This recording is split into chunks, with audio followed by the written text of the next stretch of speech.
네, 소상공인들의 호소 들어보셨는데요. 오늘 손실보상법을 논의하는 국회 입법청문회에서 나온 얘기들입니다.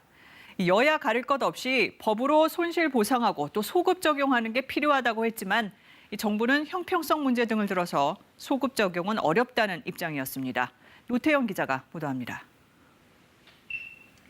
방역 과정에서 생긴 손실을 어떻게 보상할지를 다룬 입법청문회.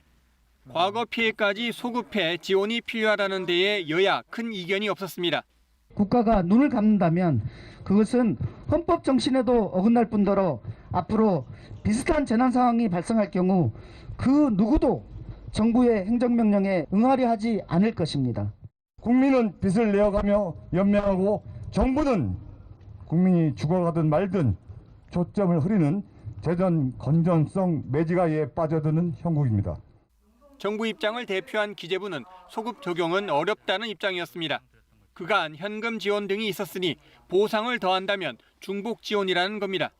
세 차례에 걸쳐서 14조 원을 포함해서 한 금융지원까지 포함해서 45조 원 정도의 대책을 추진을 해왔습니다. 그래서 분명히 이게 소급이 적용이 된다면은 그 중복 지원에 어떤 문제가 있을 수 있다는 것이고. 중기부의 손실 추산액을 두고는 논란도 있었습니다. 중기부는 지난 6개월 동안 68만 개 업체에 3조 3천억 원의 손실이 있었고 지자체 지원분까지 하면 6조 원이 지원됐다고 주장했습니다. 손실액 추계를 3조라고 하시고 지원액 추계를 6조라고 하셨어요. 그러니까 저희는 이제 보상을 2배로 받았으니까 부자가 되었습니다.